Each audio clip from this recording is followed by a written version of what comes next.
We are working hard to sustain this momentum.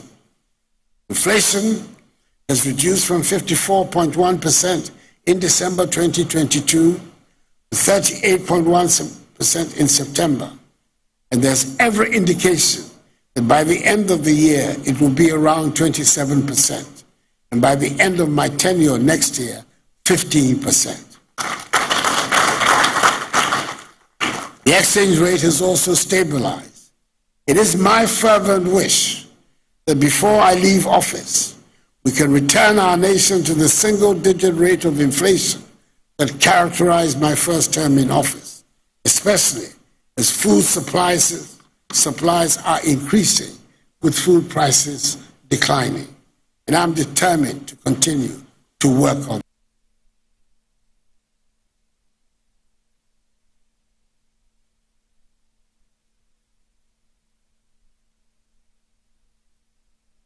And away from that story, the Ghana Bar Association has waded into the controversy surrounding the illegal mining crisis, questioning the government approach to the fight against the canker.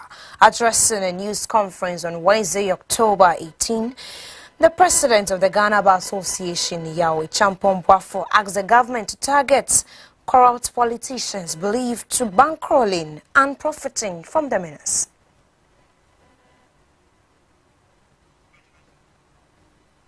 Raging menace of illegal mining in Ghana. The harmful effects of galamsey are all around us. We cannot gloss over. Land for the cultivation of staple food and cash crops have been affected. There are studies that galamsey is contributing to death amongst children. Despite the efforts and assurance of government to deal with the menace, there appears to be a general consensus that not much has been done to effectively and roundly deal with it. The GABA holds the view that a lot more can still be done to effectively deal with the menace. That poses a serious threat to our survival, especially in this period of climate change concerns. We call on government, political leadership, and key stakeholders to show more political will and integrity in decisively dealing with the galamsey menace. This can be done if the real powers behind the galamsey menace are identified and dealt with in accordance with law. Galamsey is a capital-intensive illegal activity. The heavy-duty equipment and other machinery and chemicals used in galamsey cannot be afforded and purchased by the young men and women who get arrested on galamsey sites. These hired hands are not the ones who grant entry permits into forest reserves. Galamsey can only thrive if powerful and influential persons in society are actively funding such menace. The reasonable and irresistible conclusion is that it is controlled and funded by a network of corrupt public officials, politicians, traditional rulers, and wealthy and powerful business interests. Indeed, we will be playing the ostrich with our future if we pretend as we are at the moment. The government must be honest and bold and fish out these evil axis of powerful interest, engage in a wanton destruction of our environment, and deal with them decisively, irrespective of the status or political background of the individuals involved. If we refuse to act, the ravenous gluttony of our elite will completely destroy us.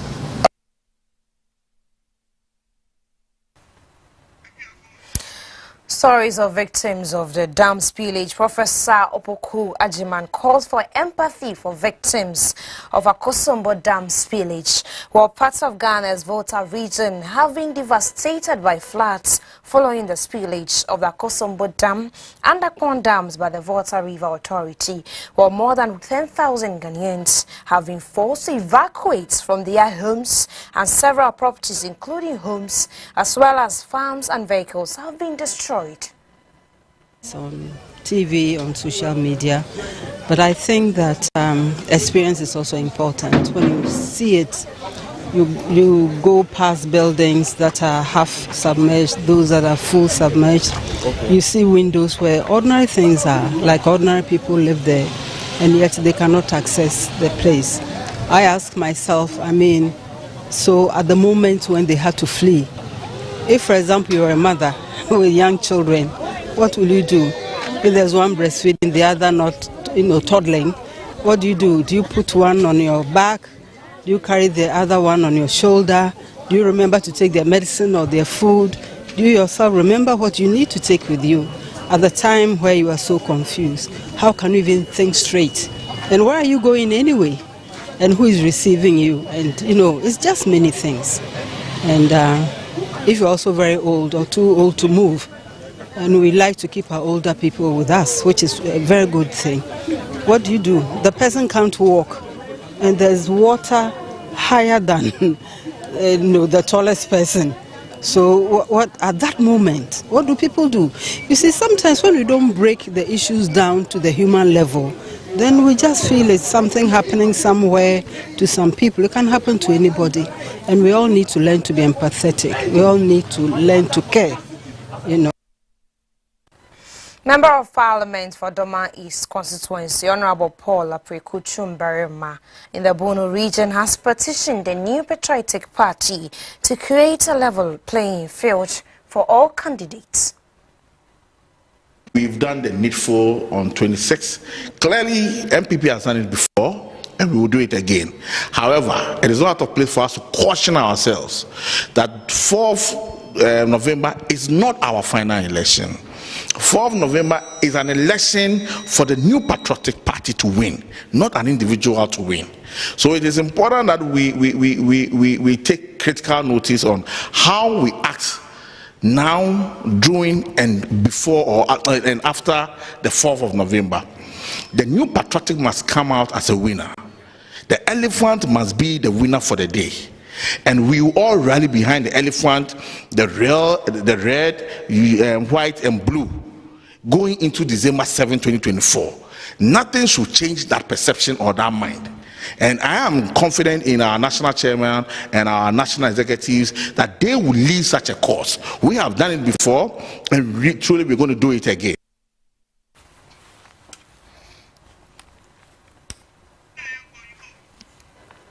Away from that story, the Ghana Independent Broadcasters Association president advises journalists to consider their safety first. Well, he stated that the press must focus in-house on its safety as journalists, and as a media house, it's important that we go out to work accordingly.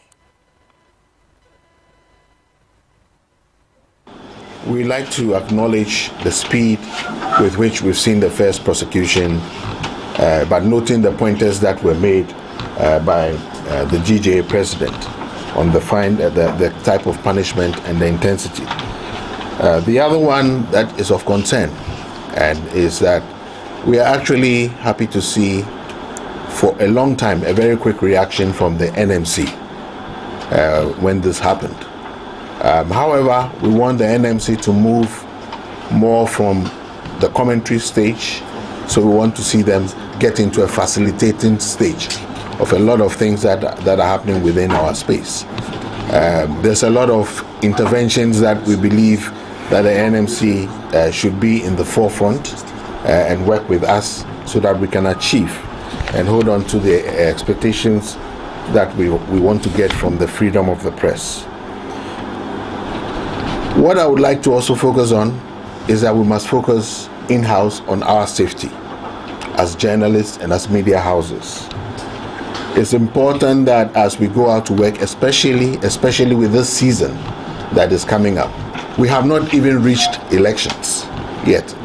We are at the level where we are at the districts level, and we've already seen sparks of these violence and attacks starting to rear its head. So it's important that whilst we fight on the front as the association and your representatives at that level, we also expect that we take personal responsibility as journalists. We want to remind you of a few things. Maintain your situational awareness anytime you go out. And the second one is the use of protective and identifiable gear. It is very important, because especially if you look at the second case also that happened to the lady at City, she was completely and properly dressed, but visibly it was ignored. That allows us to actually take more action. So please, let us remember to use protective gear. We call on media houses to ensure that when your teams go out to work, not just generally everybody in the team, please give them the necessary protective gear and identifiable gear, because there's a lot that will be happening from now to the election and after. We hope that it will not happen, but we need to be prepared for that. Also, maintain your digital security and your personal security. The work you do, so we know the history that happens, so that you cannot, people do not hack into your IDs as journalists and that. So your digital security is important. And be cautious during protests and rallies and demonstrations. We've seen a number of them on the increase in the last couple of months. And we hope that it will come down, but we want to make sure that you are protected.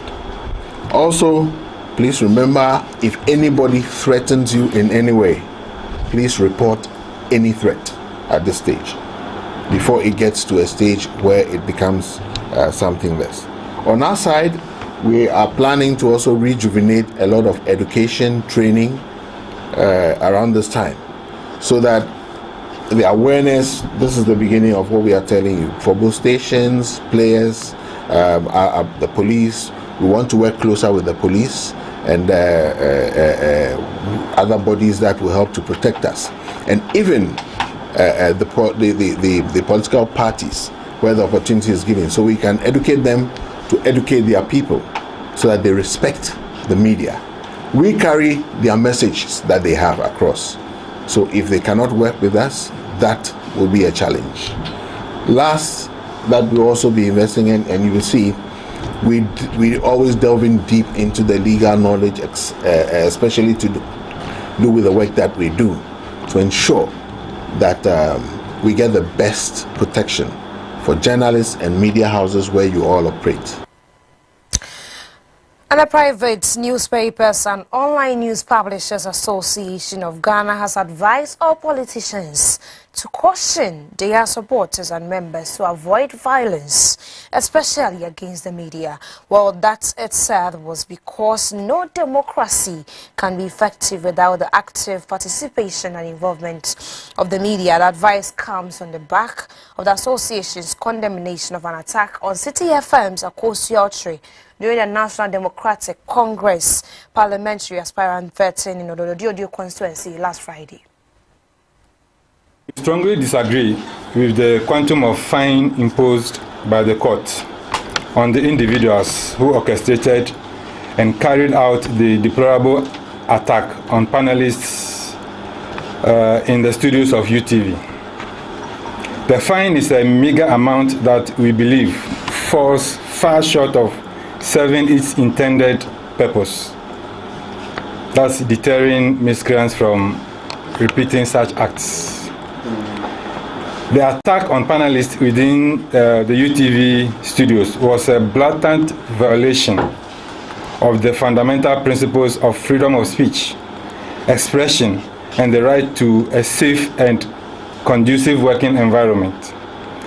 Such acts of violence not only pose a direct threat to journalists and media personnel, but also undermine the democratic fabric of our nation. It is our firm belief at Primpag that a stronger and more substantial penalty should have been imposed on the perpetrators of this irresponsible act. By implementing a negligible fine, we fear that the court's decision may inadvertently send a message that such acts of intimidation and violence against media personnel can be tolerated with minimal consequences. Yesterday, I saw a social media post by someone saying that, so minimum 2,400 per day. So I think it's a sad development. We are of the view that a more significant penalty that truly reflects the seriousness of the offense committed would have served as a deterrent not only to the specific individuals involved, but also to potential offenders who may be inclined to replicate such conduct in the future. PRIMPAC reiterates its unwavering commitment to the protection of journalists and the safeguarding of media freedom in Ghana. We stand united in our resolve to promote a society that respects and upholds the rights of media personnel to operate within fear of fiscal violence or intimidation. We strongly believe that it is only through decisive and proportionate legal measures that we can effectively deter miscreants from engaging in acts of violence against journalists and media.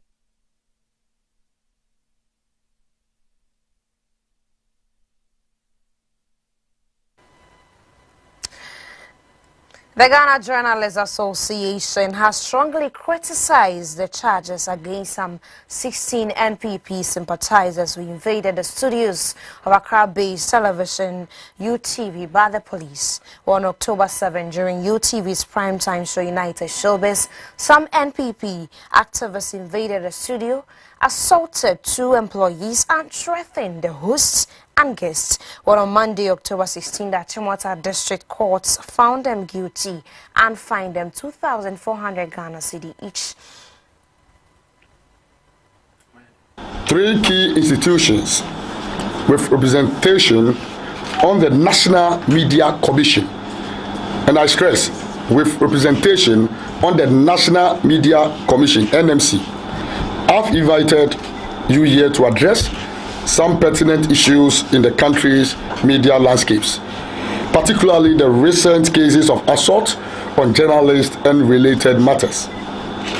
We are here to express grave concerns at the recent attacks on media practitioners and organizations.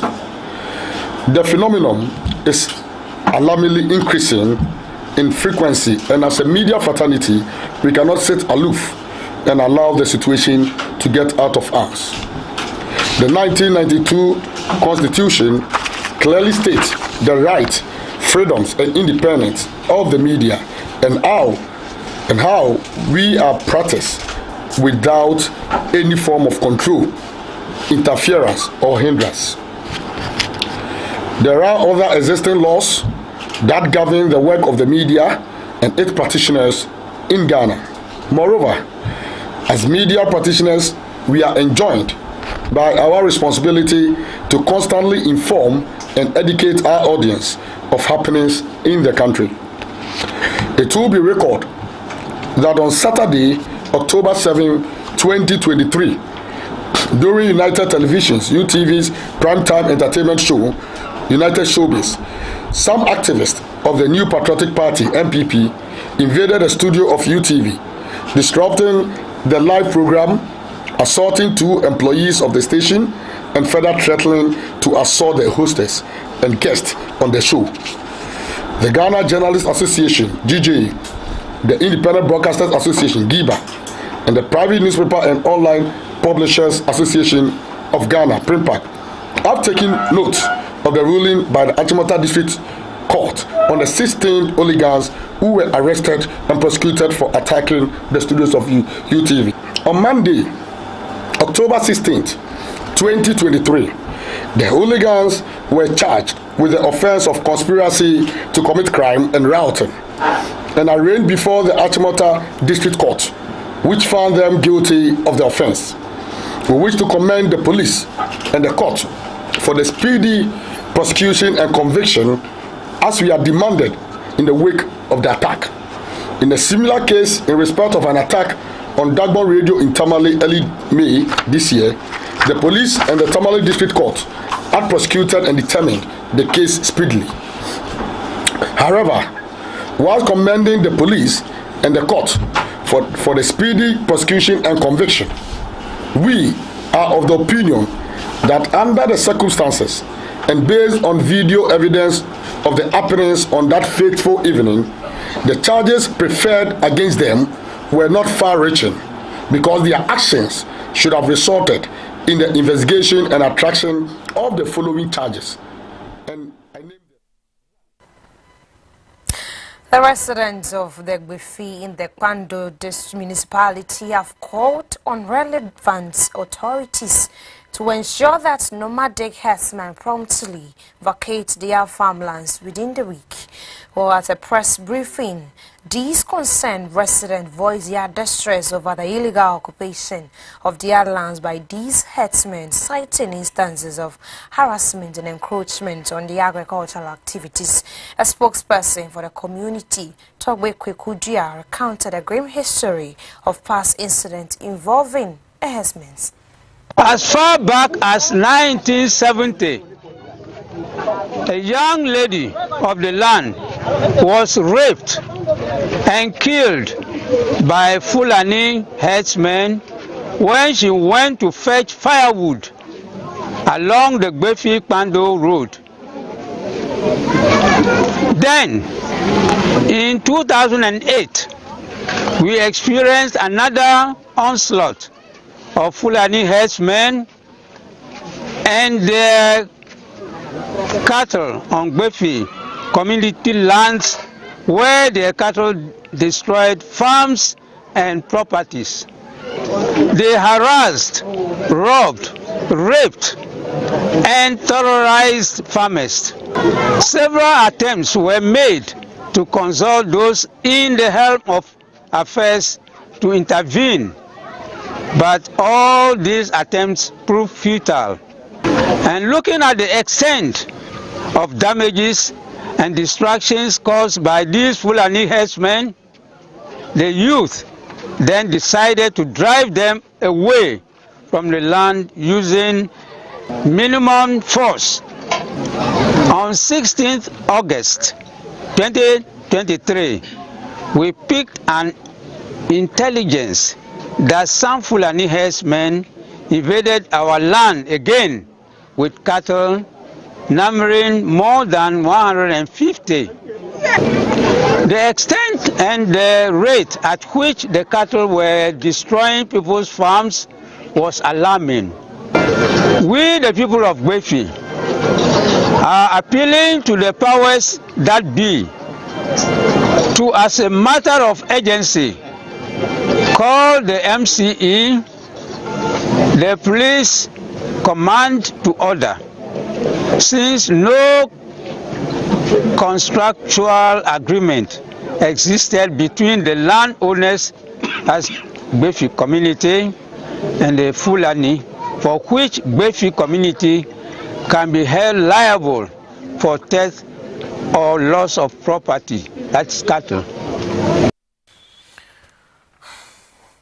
Let's do stories in business, where President Nana Dankwa Akufo-Addo has called on banks to offer relatively cheaper and long-term loans to Ghana's agricultural sector to people and to propel the country's economic growth. While speaking at the presidential breakfast meeting on agricultural and agribusiness financing in Accra on Monday, the president said the more focused and deliberate financing to the agricultural sector could increase the country's GDP significantly. We have to make an effort to break out of the structures of our economy that we've inherited up to today. Because if we don't, we will be still continuing to scramble around at levels of growth that are really not a reflection of the potential of our people and of ourselves. The relative apportionment, 34–35% credit goes to the service sector, 11% to manufacturing, 3% to agriculture. These figures don't make sense for an economy that wants to grow, that the real sectors of the economy, the sectors that have the capacity for dynamic growth, not just of the economy, but also in the creation of jobs, are the ones that receive the most amount of money. And Ghanaian exporters want to avoid extorting and exporting competitive product to other countries. Others will improve market opportunities and support Ghana's export development whilst applying disciplines in national regulations that support competitive. We are not doing well. That's what I'm saying. When our goods get there, the other countries, some of them are not accepting our goods. Do you understand? They are not accepting it because they are not getting the benefits on that. But Ghana, when the goods get here, they get the benefits. So that's the issue that we are doing. Return the goods? No, they are not returning it. But sometimes they have to pay duty on it. Duty on it. But Ghana, when the goods come and then we have the after certificate, I think custom give the benefit to them. You know, when we went to Kenya, they issue around getting to 60 certificates. So all those are part of the 90.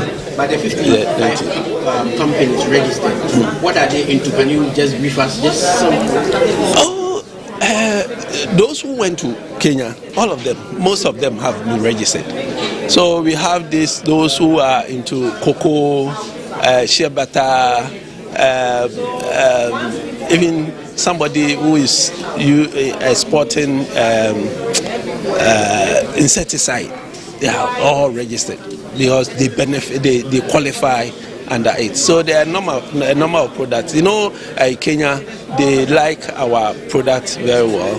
So when we export those products, and then one thing is after we have to try not to make it like a competition, like Kenya and then Ghana competing. But we have to find a way of which products do we need in Ghana from Kenya, which product Kenya they need from Ghana. When we do it that way, it will not be like a competition. If you are going to fair in Kenya and then you take, let's say, tea to Kenya, it will not work because Kenya, they have the tea. So instead of taking tea, why don't you look at product that Ghana will have it that we can, like cocoa and other products. So when we do it that way, I think it will help a lot. So we have to look at the products that it will not bring competition, but I think it will make us collaborate more and then promote those businesses. Somebody asked me about the requirements. You have to provide certificate of incorporation. So if you've not registered your company in Ghana, you can't get certificate of origin. You have to be a registered company in Ghana, and then you register. You'll be able to register under the after. Then you can get the certificate of origin. I can tell you that there are a number of companies who are ready to register, but because you've not finished the process.